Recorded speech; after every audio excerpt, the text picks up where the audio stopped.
Okay, so it turns out that William Lane Craig has a video where he talks about objections to the cosmological argument. Let's take a look at those objections and see how he responds to them. Hey, can I do this one? You got to do the last one. No, you'll just screw it up. Aw, please. Please, please, please, please, please, please, please, please, please, please, please, please. Okay, fine, whatever. Christ. Is it recording? Yes. Okay, so what he said. First, we want to consider objections to the form of the argument. So, objection number 1. Craig says that he believes in God on the basis of the self-authenticating witness of the Holy Spirit in his heart, not on the basis of the Kalam cosmological argument.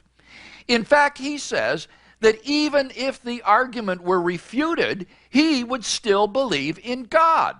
This is blatant hypocrisy on Craig's part. Well, that's a dumb objection, because if the argument's true, then Craig's... Talk to the camera. Oh, right. Retard. Well, that's a bad objection, because if the argument's true, then Craig's being a hypocrite doesn't really affect that, although it doesn't really make him an admirable person. Bad objection number 2. The Kalam cosmological argument is question-begging. For the truth of the first premise presupposes the truth of the conclusion. Therefore, the argument is an example of reasoning in a circle. Okay, I don't really understand this objection, and I've never raised it myself, so I'm gonna skip it. Bad objection number 3. The argument commits the fallacy of equivocation. In the first premise, cause means material cause, while in the conclusion, it does not. Well, yeah, if material cause means cause that acts upon pre-existing material, and if you don't know what equivocation is, just pause the video and look it up right now.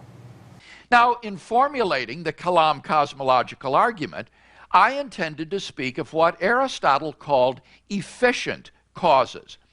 Aristotle distinguished between efficient causes and material causes. An efficient cause is what brings an effect into being, what produces an effect in existence, while a material cause is the stuff out of which the thing is made. So, for example, Michelangelo was the efficient cause of the statue David, and the material cause of David was the block of marble that Michelangelo sculpted. My claim was that whatever begins to exist has an efficient cause, and therefore the universe, having begun to exist, must have an efficient cause. The charge of equivocation immediately evaporates. No it doesn't. What was the material cause of the universe? What was the block of marble that the universe was formed out of? Can there be such a thing? The doctrine of creation is the view that God is the efficient cause. Made it happen. Exactly. Of all reality exterior to himself, and that there is no material cause of that reality.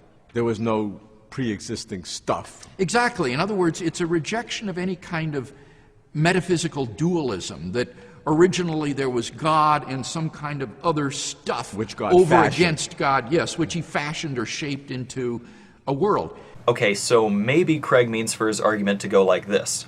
1. Everything that begins to exist has at least an efficient cause.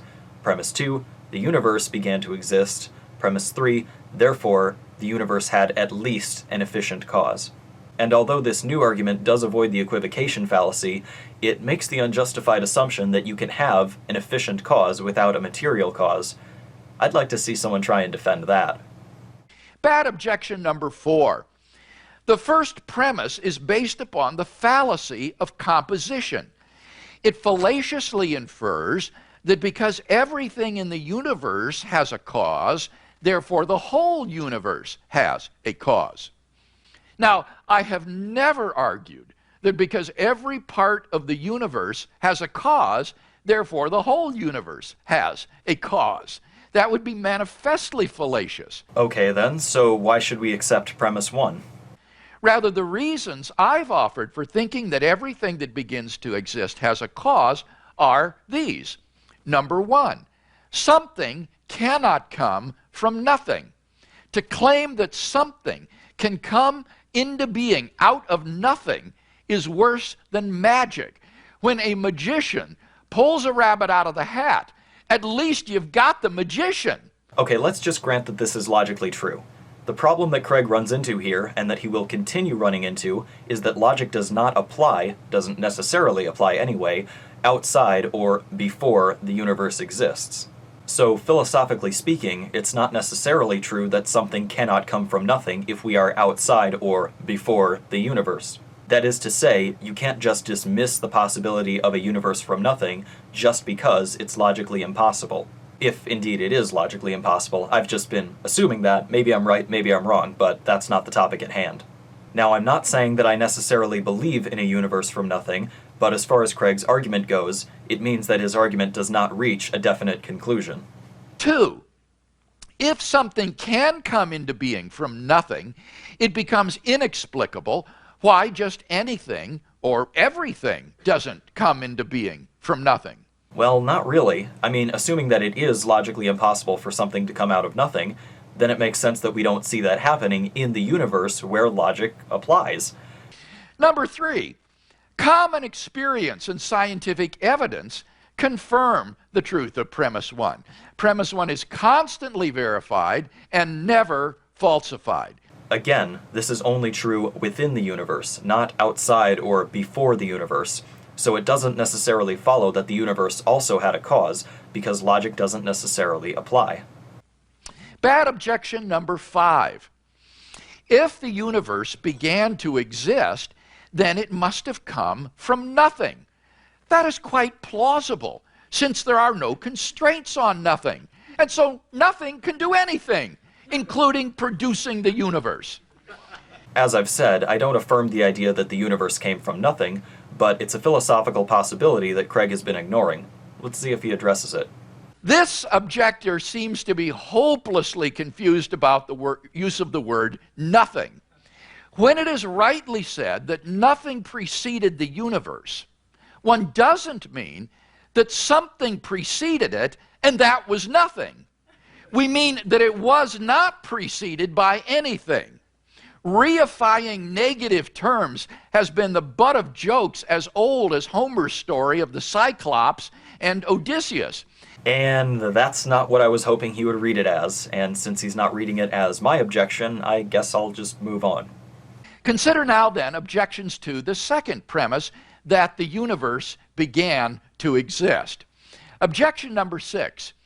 Nothing ever begins to exist, for the material of which a thing consists precedes it. So it is not true that the universe began to exist. Well, this is just another way to point out that this argument uses the equivocation fallacy. It's saying that if by beginning to exist you mean has an efficient cause without a material cause, then nothing begins to exist in that way, at least not that we see. Response to number 6. I think this is my favorite bad objection, since the assertion that nothing ever begins to exist is so patently ridiculous. Did I exist before I was conceived? If so, where was I? What was I doing during the Jurassic period? And that's not what the objection is saying, or at least it's not how I would phrase it and the point I would be trying to get across in saying it. So let's move on. Objection number 7. The argument equivocates on begins to exist. In premise 1, everything that begins to exist has a cause. It means begin from a previous material state. But in 2, the universe began to exist. It means not from a material state. Answer to number 7. In order to defeat the allegation of equivocation, all one needs to do is to provide a univocal meaning for the phrase in both of its occurrences. And that's easy to do. By begins to exist, all I mean is comes into being. Everything that comes into being has a cause, and the universe came into being. No equivocation here. This makes no sense. He's just substituting in different words that mean the exact same thing. Watch. Premise 1. Everything that comes into being has a cause. Premise 2. The universe came into being. Premise 3. Therefore, the universe had a cause. We still have the same problem of equivocation, it's just with a different phrase. It's now with the phrase comes into being rather than with the phrase begins to exist. The problem is still there. Painting over it with a different color doesn't fix it. Now, if we want to, we can go still further and provide an analysis of what it means to begin to exist. Here is one such analysis. X begins to exist if and only if X exists at some time t, and there is no time t star prior to t, at which X exists. This analysis is adequate for all practical purposes. It would allow even time itself to begin to exist. Let's take another look at that statement. X begins to exist if and only if X exists at some time t, and there is no time t prime prior to t at which X exists. Thought experiment. I take a bunch of chair parts, assemble them into a chair, then I disassemble the chair. Then later I take those same parts and reassemble the chair again.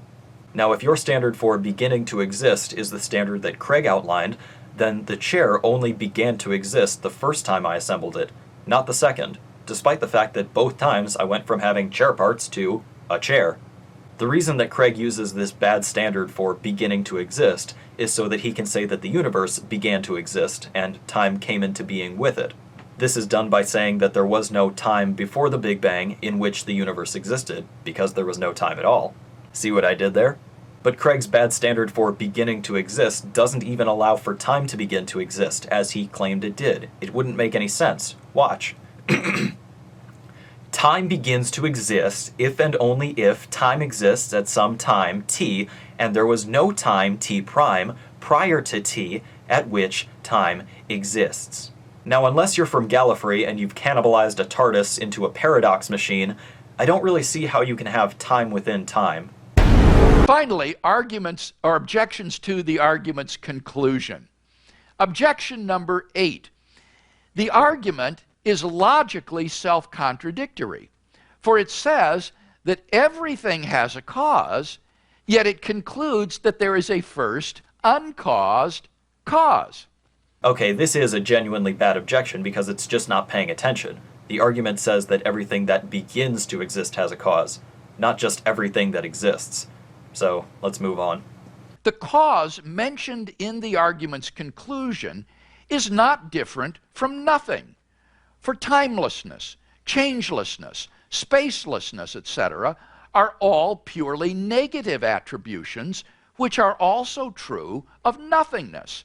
Thus, the argument might as well be taken to prove that the universe came into being from nothing. Also an objection I've never raised and don't care to defend, so let's move on. Finally, objection number 10. Our 10th and final bad objection comes courtesy of that enfant terrible of the new atheism, Richard Dawkins. Even if we allow the dubious luxury of arbitrarily conjuring up a terminator to an infinite regress and giving it a name, there is absolutely no reason to endow that terminator with any of the properties normally ascribed to God: omnipotence, omniscience, goodness, creativity of design, to say nothing of such human attributes as listening to prayers, forgiving sins, and reading innermost thoughts. So what we're saying with this is, okay, let's just assume that the argument works. You've proven that there's a first cause. Now, why is that cause the God of the Bible? Why is it omniscient, omnipotent, and blah, blah, blah?